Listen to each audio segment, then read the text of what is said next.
Mira lo que acá dije. Hoy vamos a hablar de Rusia, de la OTAN y de este señor Jeffrey Sachs. Y miren esta cochinada. Digo, este mío. Gracias, Dinky. Ya. Vete. Córrele. Mis niños, mis niñas, ¿cómo están? Buenas noches. Ya son noches por acá. Entonces, dejemos de hablar de multas, de baches, de ciclovías.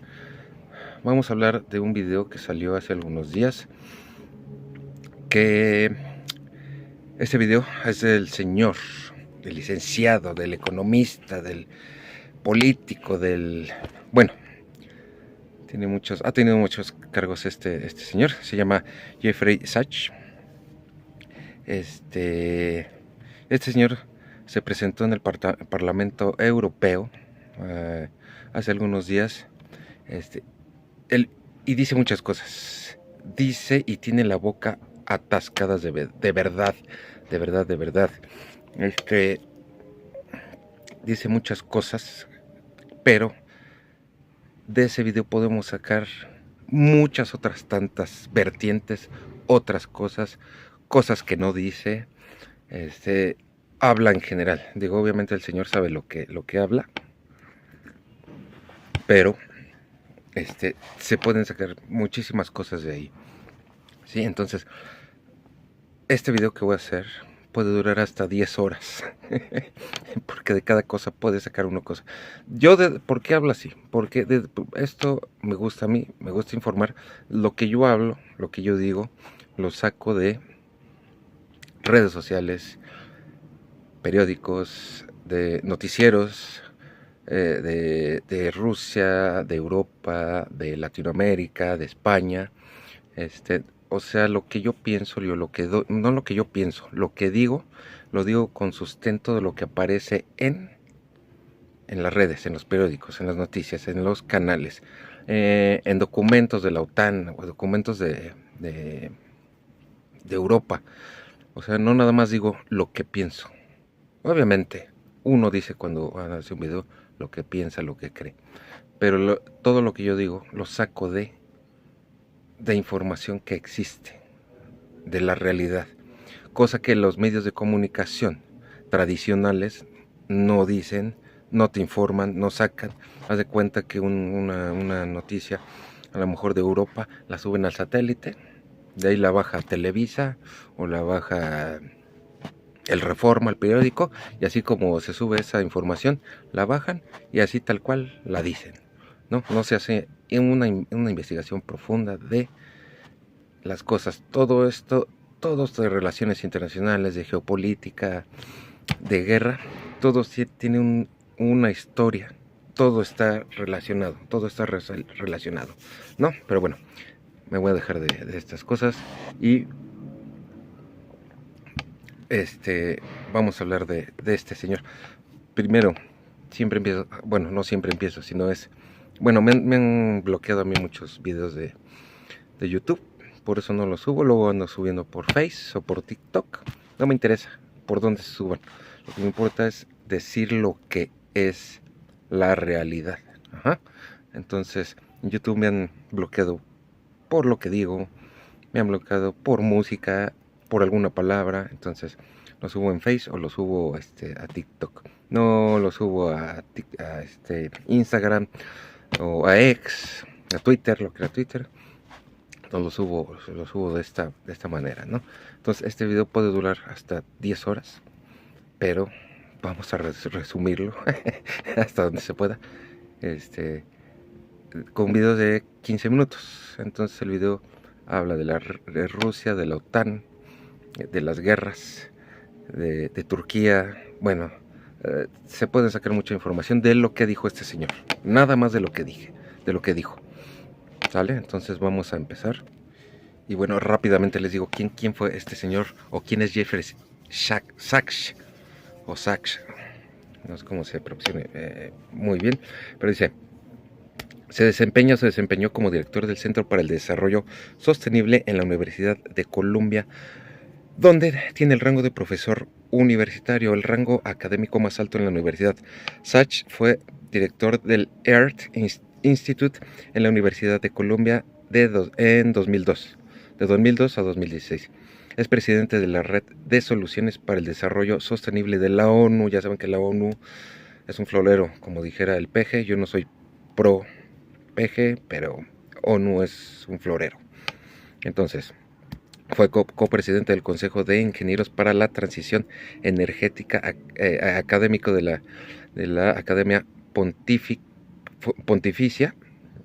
de Ciencias Sociales del Vaticano, comisionado de la Comisión de Banda Ancha de la Unión Europea para el Desarrollo, profesor honorario distinguido Tanshri Jeffrey Chich o Chiat en la Universidad Songwei y defensor de los ODS. Si no saben qué son, aquí les dejo los objetivos de que son los desarrollos sostenibles. Para él, bueno, también como secretario, trabaja en esto para el secretario general de la ONU, Antonio Guterres. De 2001 a 2018, Sachs se desempeñó como asesor especial de los secretarios generales de la ONU, Kofi Annan, 2001 a 2007, Ban Ki-moon, 2008 a 2016, y Antonio Guterres, del 2017 al 2018. Digo, el señor creo que sabe de lo que habla, sabe qué hay allá, sabe de qué se trata este tema, ¿no? Este señor Sachs recibió el premio TAN de Desarrollo Sostenible en 2022 y fue coganador del premio Planeta Azul 2015, el principal premio mundial al liderazgo medioambiental. Fue nombrado 2 veces entre los 100 líderes mundiales más influyentes por la revista Time, pero bueno, Time es pro-occidental, entonces sabemos que ahí nombran a quien se les antoja, ¿no?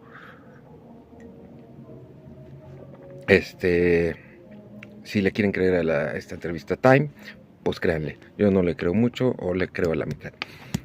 Sachs ha recibido 42 doctorados honoris causa y entre sus premios recientes se incluyen el Premio TAN de Desarrollo Sostenible 2022, la Legión de Honor por decreto del presidente de la República de Francia y la Orden de la Cruz del presidente de Estonia. Este señor trabajó recientemente en Estonia, si no estoy mal.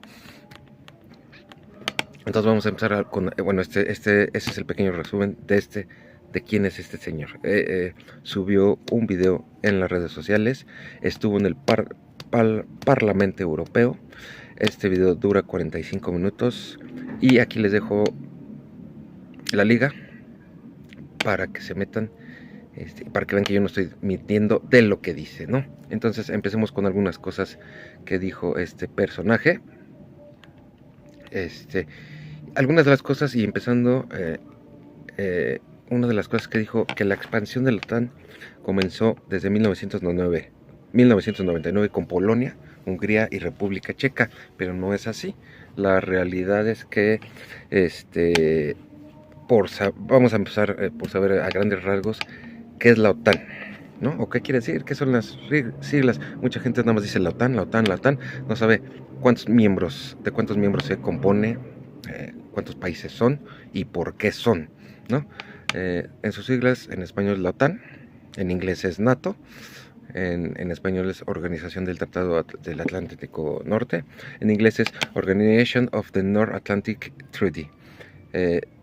La OTAN tiene sus orígenes originalmente en el Tratado de Washington. Es ahí en Washington donde empezó esta organización. Este tratado se firmó el 4 de abril de 1949, en el que 12 países de ambos lados del Atlántico, por eso es Tratado del Atlántico Norte, Bélgica, Canadá, Dinamarca, Estados Unidos, Francia, Islandia, Italia, Luxemburgo, Noruega, Países Bajos, Portugal y Reino Unido se comprometieron a defenderse mutuamente en caso de alguna agresión contra cualquiera de ellos, pero sabemos, y si lo investigan, y yo ya lo investigué y ya lo he dicho en algunos videos, y si no, lo digo ahorita, no era defenderse de algún país que los agrediera. Era defenderse de Rusia y defenderse y contrarrestar la expansión del socialismo, del comunismo, que en realidad el comunismo ningún país lo ha llevado a la práctica al 100%. Han hecho intentos, pero no se ha podido. El comunismo es otro tema, pero ningún país lo ha llevado al 100%, ¿no? Entonces, bueno, dice que ahí empezó esa es la historia más o menos de la OTAN, muy a grandes rasgos. Pero no empezó en 1999, empezó antes. Se integraron en la alianza, o en la OTAN.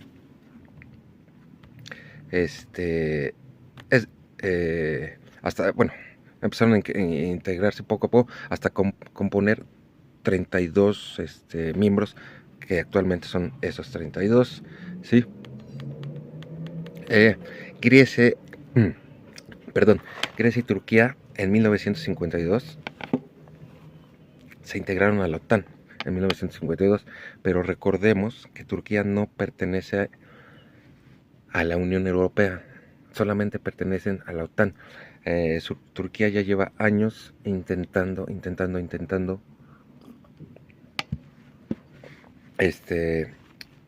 que le den aceptación en la Unión Europea. Turquía es un socio importante para la Unión Europea, y Turquía es también miembro de la Unión Aduanera de la Unión Europea.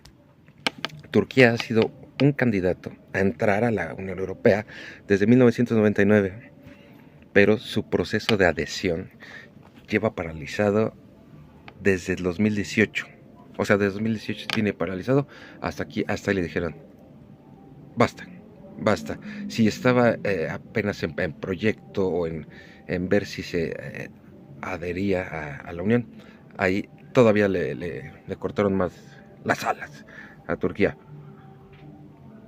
El proceso comenzó con la firma del Acuerdo de Ankara en 1963, que fijó los objetivos para establecer una unión aduanera.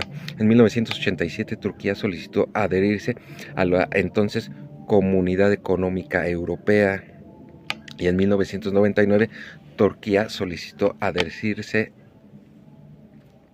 a la Unión Europea, a la Unión Europea, y en 1999 obtuvo la condición de país candidato. Así como hay muchos países candidatos a la OTAN, candidatos a la Unión Europea, candidatos al BRICS, etcétera, ¿no? Para cumplir con los criterios de adhesión, Turquía abolió la pena de muerte en 2004. O sea, hay condiciones para que te puedas adherir o pertenecer a cierta comunidad, a cierta organización, a cierta asamblea. Debes de cumplir con ciertos parámetros, ciertos reglamentos, ciertos requisitos. Entonces, abolió la pena de muerte en 2004, penalizó la tortura policial y retiró una propuesta de penalización del adulterio. Ya sabemos que estos países son de otras religiones, son musulmanes, chiitas, etcétera, etcétera, etcétera, ¿no? Y retiró una propuesta de penalización del adulterio. 2 años antes, el gobierno turco ya había legalizado la educación y las emisiones en medios de comunicación para hacer propaganda, ¿no? La educación en lengua kurda, porque los turcos son kurdos. Bueno, dije ahorita chiitas, islámicos, pero son kurdos. Los países miembros de la Unión Europea consideraron en 2005 que Turquía ya cumplía, o sea, sí estuvo a punto y creo que se encabronó. Si no estoy mal, sí, se encabronó Erdogan, ya cumplía los requisitos necesarios para comenzar las negociaciones. Sin embargo, a partir de ese momento Turquía comenzó a sufrir una deriva antidemocrática. Tuvo problemas también en su país internos, bajo el mando de Recep Tayyip Erdogan, ¿sí? Por lo que en el 2006 el Consejo Europeo suspendió 8 capítulos de las negociaciones. Después Erdogan reprimió duramente las protestas antigubernamentales, como lo hacen muchos países europeos o muchos países islámicos, etcétera, ¿no? Estas propuestas fueron reprimidas en el 2013 en Estambul y en 2016 se llevó a cabo una reforma constitucional para otorgarse mayor poder, ¿no? Ya saben que el que está en el poder quiere seguir en el poder. Siempre, siempre, desde los tratados, desde del plan de, aquí los planes de México, el plan de San Luis y el plan de Ayala, el plan, todos tratados, aparte de otras cosas, lo que traían esos tratados era que el presidente continuara como presidente. Ay, perdón, se me estaba acabando la pila. Entonces, en México siempre hacía así, entre otras cosas. La historia de México es otro tema. Por lo que en el 2018 se paralizaron las negociaciones por completo. En 2013 fue su primer mandato como primer ministro, por lo cual ya lleva más en este instante, o al día de hoy, más de 20 años en el poder, aunque ha dicho que como cada presidente, este va a ser mi último mandato. Bueno, él dijo que también era su último mandato. Este señor ha sido un lobo viejo, un viejo lobo de mar que ha tenido trato con europeos, con americanos, con rusos, con asiáticos, con todos, y a veces los traiciona, a veces los apoya, a veces compra, a veces vende, a veces revende. Económicamente, políticamente, este señor ha sido muy inteligente, ¿no? Pero bueno, como estamos platicando, no ha sido aceptado en la Unión Europea. Yo creo que se dieron cuenta de que era un doble cara este señor y dijeron, a ver, mi niño, aquí no, pues ya saben que los europeos son, ya saben cómo son, ya saben lo que pienso de ellos, los eurobabos, los babas.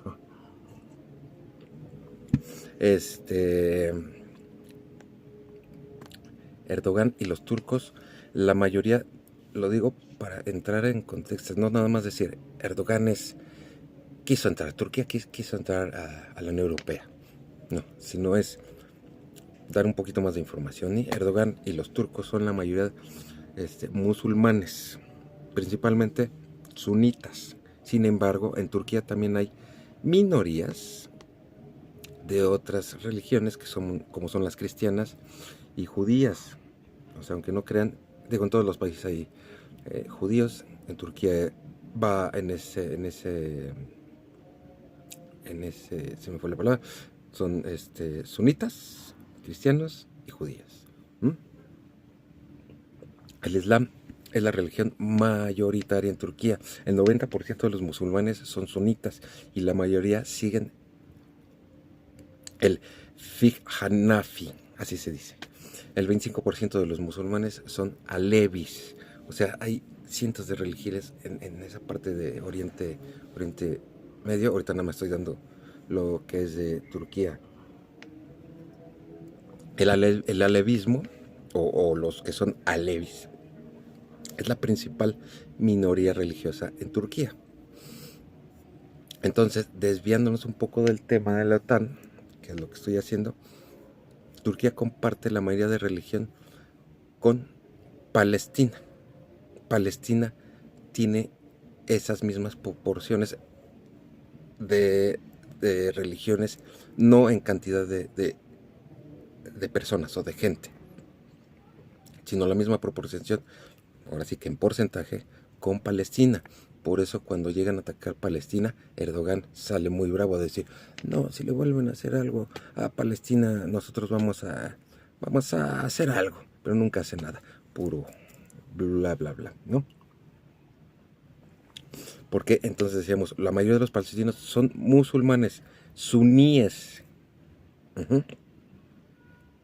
aunque también hay cristianos, drusos, samaritanos y bahá'íes. Sí, hay un poco más de religión en esta parte de Gaza o de los pansetinos que en Turquía. Están menos de decir, pero hay muchísimas religiones, ¿no? Entonces decíamos, el Islam es la religión principal de los palestinos con un porcentaje cercano al de Turquía. Turquía el 90%, Palestina el 93% de su población. Entonces, ¿por qué Turquía no ha hecho nada por Palestina?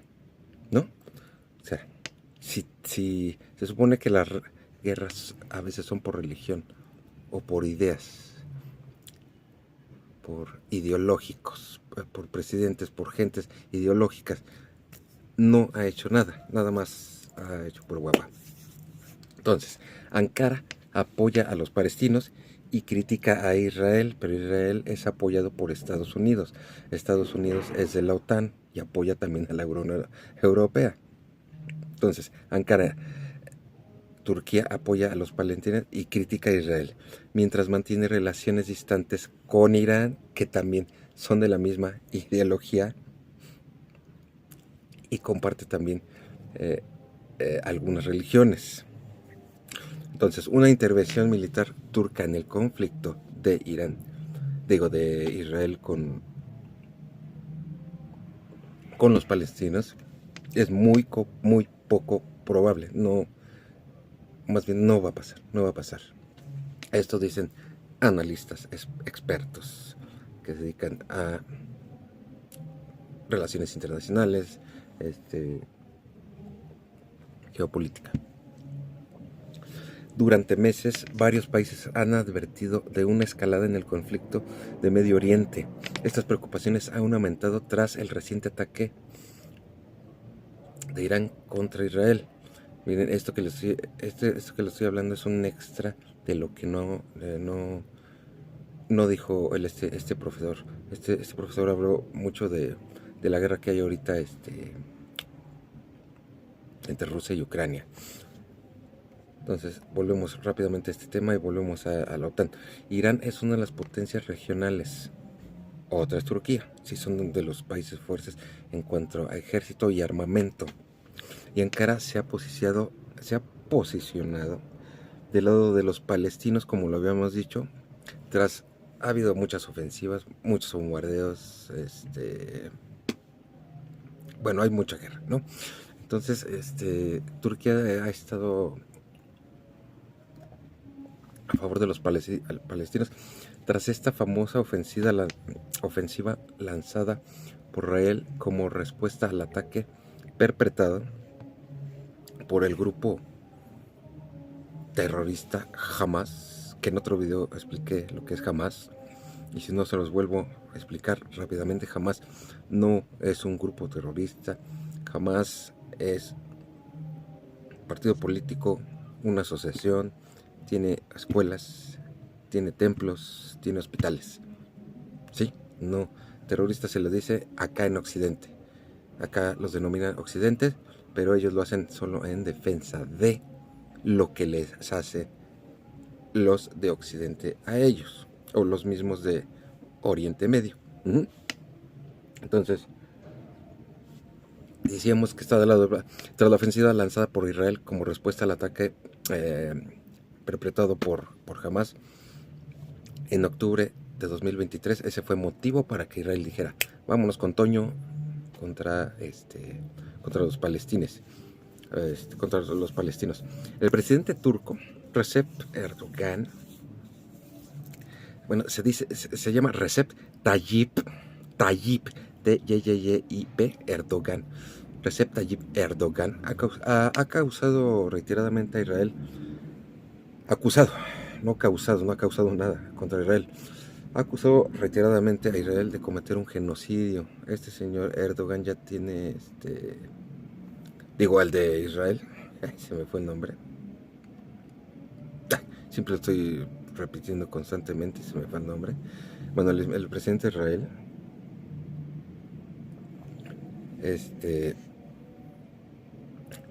dice Erdogan que Israel y el presidente han cometido genocidio. También Erdogan de Turquía ha enfatizado que no considera que Hamas sea una organización terrorista y a menudo habla de sus hermanos palestinos. Sí, puede decir que son sus hermanos, pero por atrás les mete el de dulce. Recientemente Erdogan avivó los temores entre los turcos en un discurso ante el Parlamento.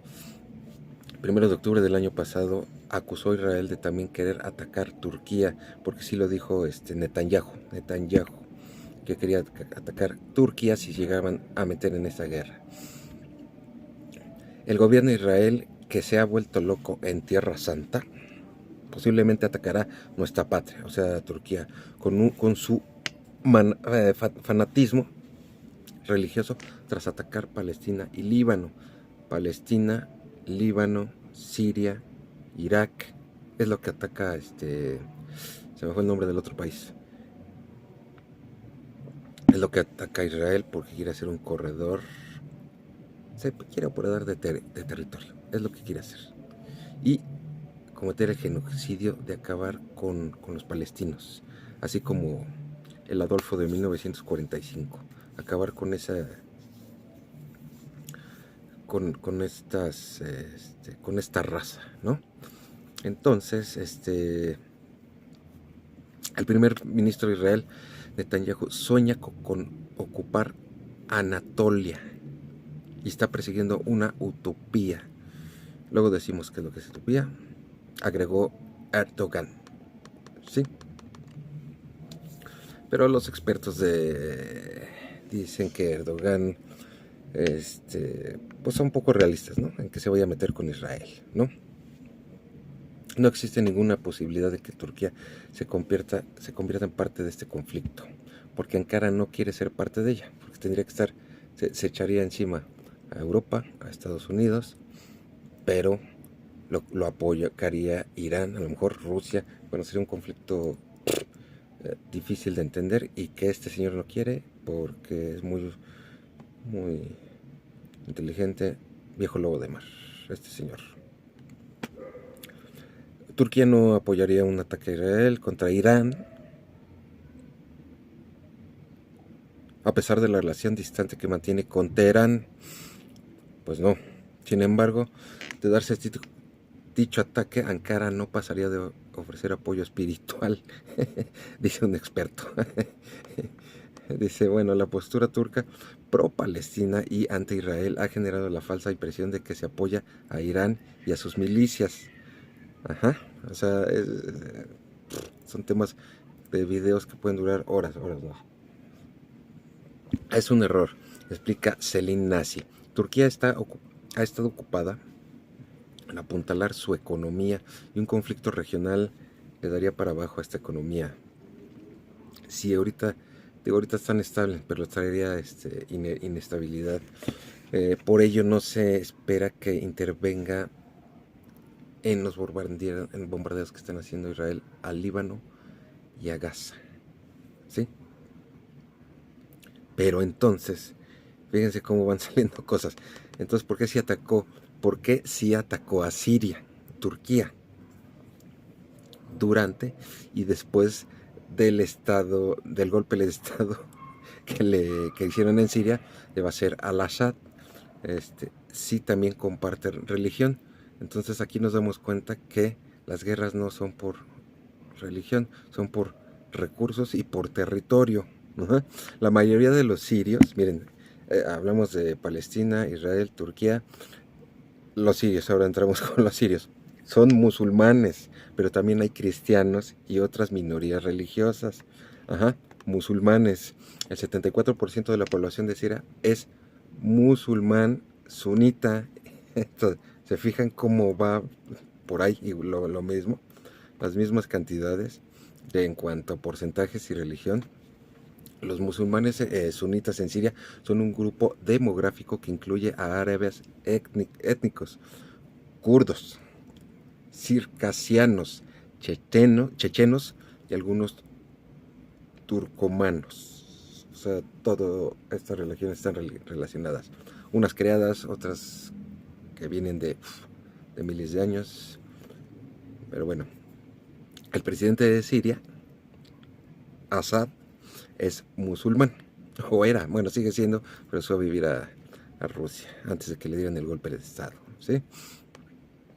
Ahora, el conflicto entre Turquía y Siria hace referencia a la actual confrontación tanto bélica como diplomática, comenzada en 2011 entre el Estado de Turquía y el gobierno de Siria, a raíz de la posición que adquirió el gobierno de Turquía en el marco de la guerra civil en Siria, donde se involucraron muchos países, entre ellos Estados Unidos, Rusia, bla, bla, bla, ¿no?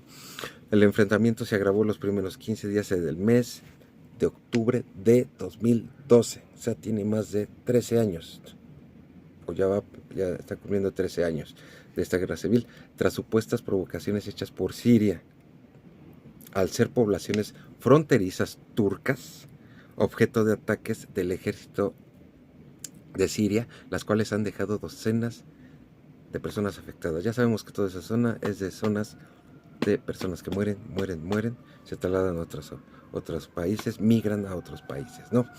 A lo largo de la guerra, el presidente de Siria, al-Assad, ha acusado de Turquía, Estados Unidos, Qatar, entre otro país ahí, Arabia Saudita, otro país, y otros países de apoyar a grupos terroristas.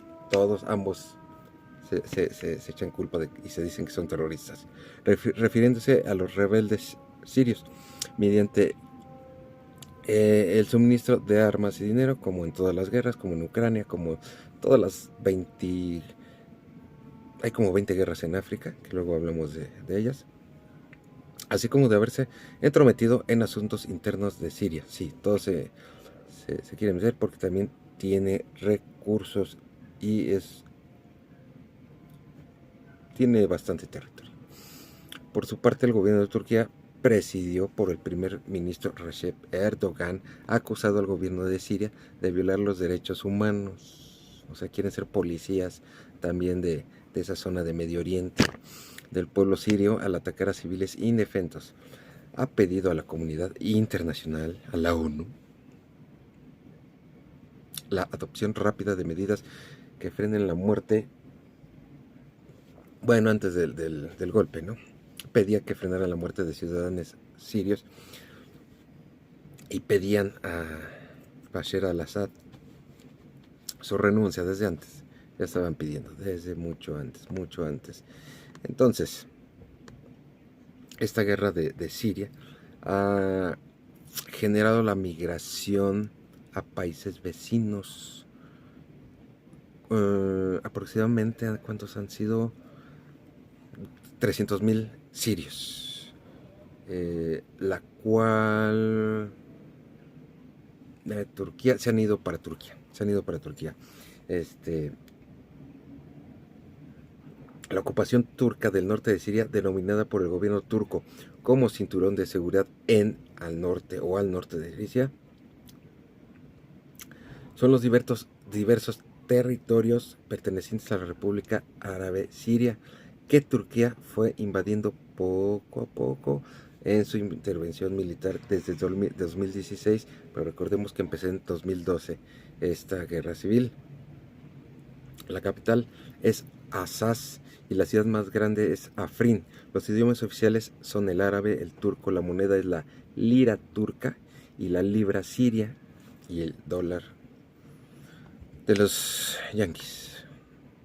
Bueno, hay muchísima información de esta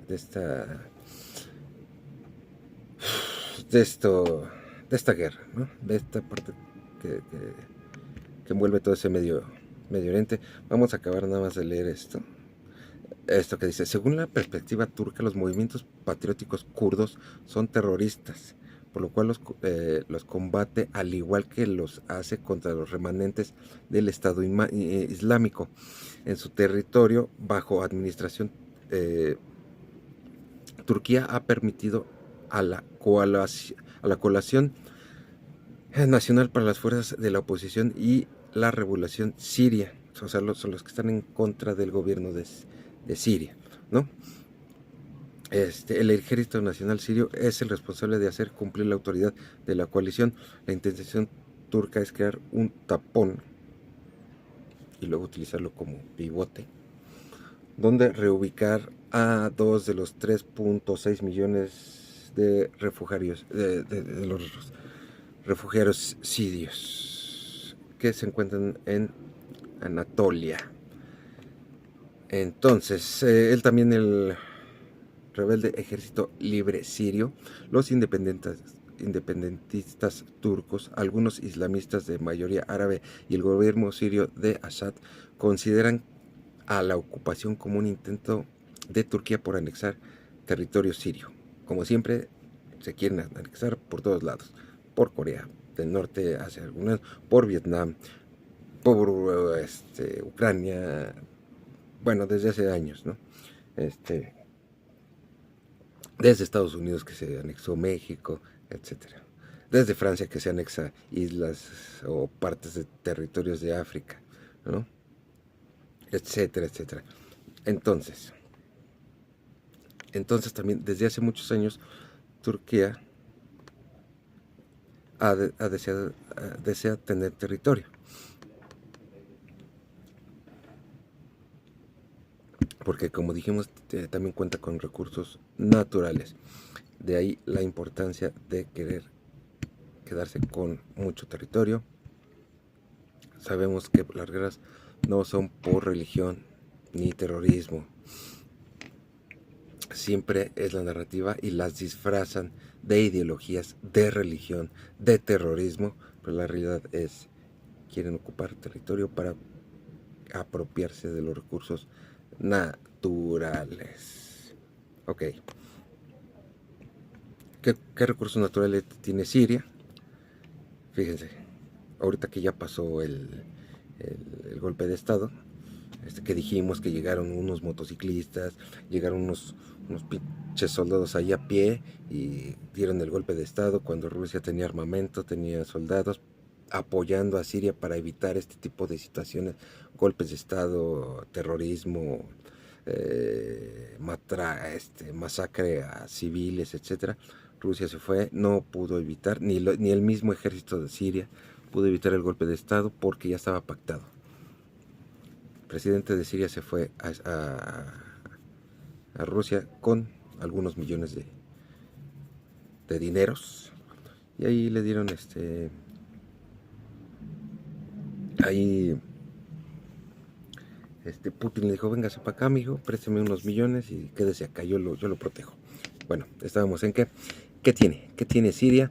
Energéticos, recursos energéticos, petróleo, gas natural, energía hidroeléctrica, algunos minerales como fosfatos, mineral de cromo y de magnesio, asfalto, mineral de hierro, sal, mármol, yeso, arena industrial, o sea, sílice, cemento, toba volcánica, son algunos, pero es lo que tiene Siria. Bueno, dejamos esto de Siria, de Turquía. Fue un pequeño resumen también de quiénes son y por qué son. No, volviendo a la OTAN,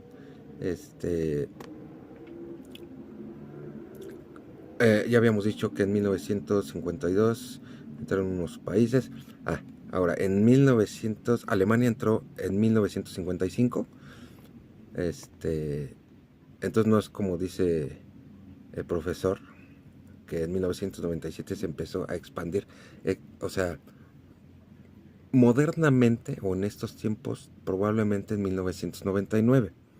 Pero desde antes fue poco. O sea, esta idea de controlar, prevenir que Rusia se expandiera, viene desde 1949. O sea, después de que acabó la Segunda Guerra Mundial, porque se dieron cuenta que Rusia, país grande, potente y hablando militarmente, ya podía enfrentar a Europa, anexarse territorio y enfrentar a Estados Unidos. Bueno, entonces la OTAN, dijimos que ya se había expandido, pero Alemania lo aceptaron en 1955, España en 1982, República Checa, Hungría, Polonia en 1999, como dijo el profesor, Bulgaria, ¿quién más?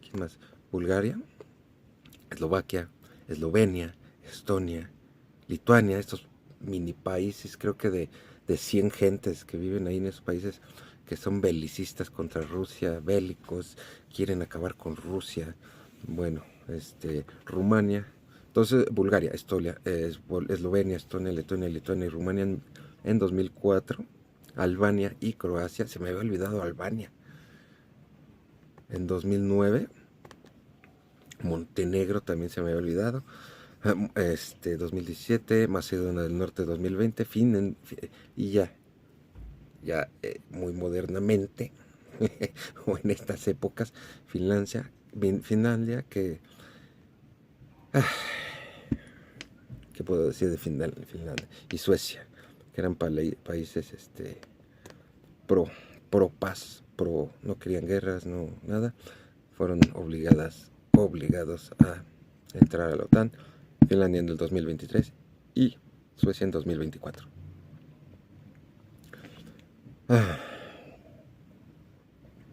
Además, como reflejo de su compromiso por las respuestas globales, la OTAN tiene asociaciones activas en todo el mundo. Es el caso de los socios de cooperación en el Consejo de Asociación Euroatlántico, creado en 1997, que no tiene mucho tiempo, de los países del diálogo mediterráneo, creado en 1994, de la Iniciativa de Cooperación de Estambul, así como de otros socios mundiales. Igualmente, la OTAN mantiene una relación de cooperación con otras organizaciones internacionales, entre las que destacan Naciones Unidas, la Unión Europea y la Organización para la Seguridad y la Cooperación en Europa, entre otros países como Australia, como Japón, como Corea del Sur, como Colombia, como Argentina. Algunos de los que hay, como Finlandia también, no es cierto, Nueva Zelanda.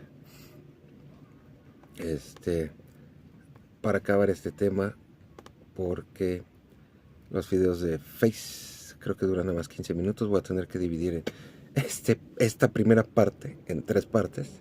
¿Qué requisitos se tienen que cumplir para pertenecer a la organización de la OTAN? De acuerdo con el artículo 10 del Tratado Atlántico Norte, los miembros pueden invitar a adherirse a la OTAN a los países que cumplan con los requisitos siguientes: ser un Estado europeo, seguir los principios del tratado y contribuir a la seguridad de la zona del Atlántico Norte y aportar de entre el 2 y el 5% de su Producto Interno Bruto. El proceso de adhesión de un país invitado depende de la capacidad y condiciones de cada candidato. En caso de precisarlo, los países deben presentar un calendario de reforma. O sea, van a reformar sus políticas, sus reglas dentro de su país.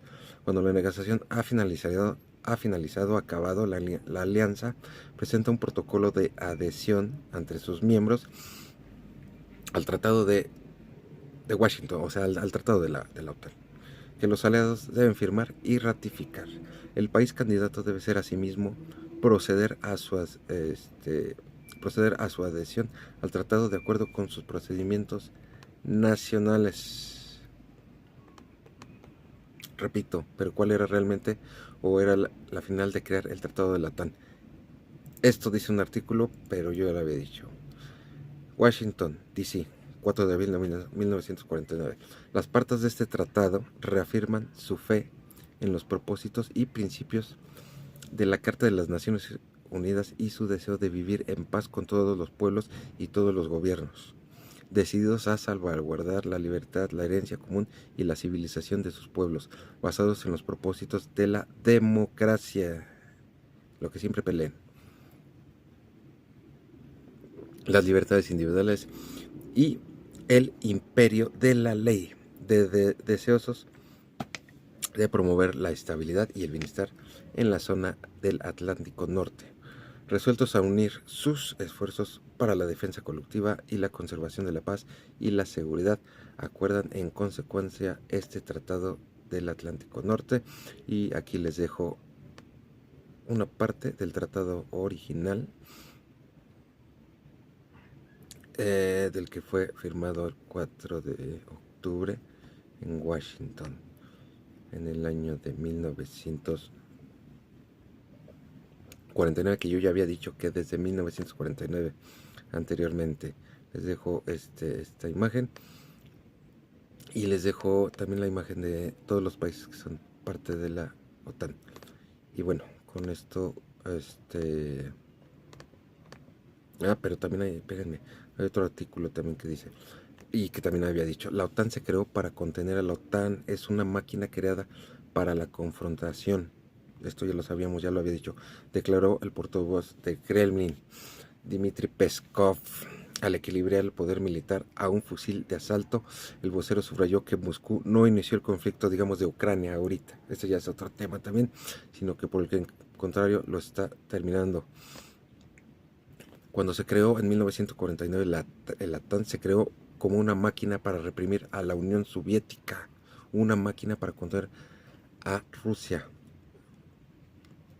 No separó a Rusia no separó a Rusia de la Unión Soviética porque somos sus héroes, declaró Dmitry Peskov. Sí, la OTAN subrayó, es un arma de confrontación, ya lo habíamos dicho.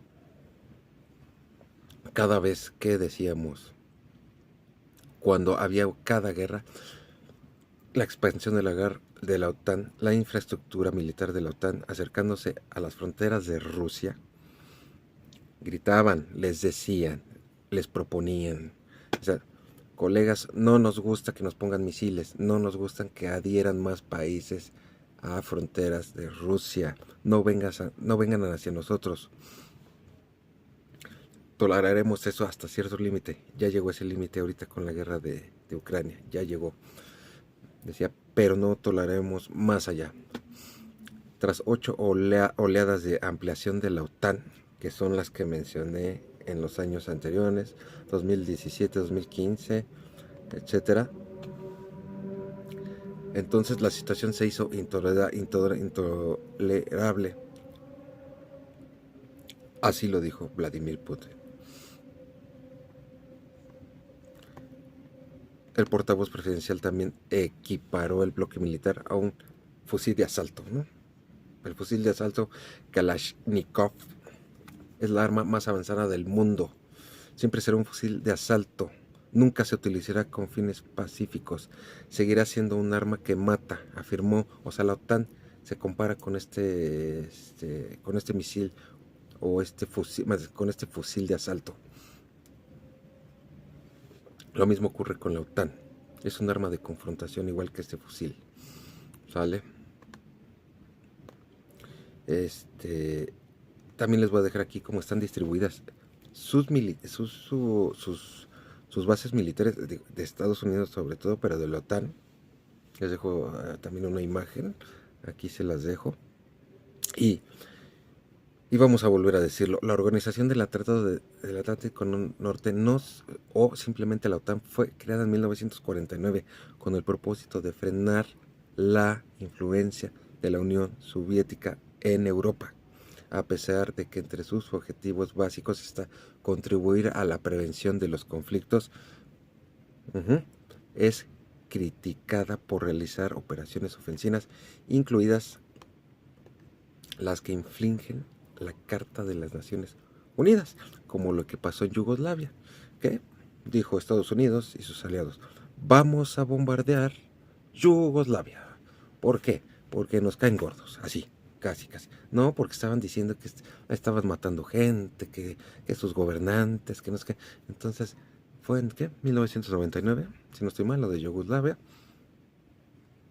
Bombardear fue una prueba de la capacidad del armamento de la OTAN de Estados Unidos. Fue una prueba. Mataron a miles de gentes en esa prueba de Yugoslavia, que es otro tema. Si lo metemos, este video se va a ir hasta el top. Y bueno, entonces les dejo cómo están distribuidas sus bases militares por toda Europa, por todo el mundo. Y con esto, pues acabamos el video de esta parte que dijo el profesor, de que la OTAN se estaba expandiendo. Hay muchísima información sobre estas bases militares, que entonces le vamos a dar continuación en el próximo video.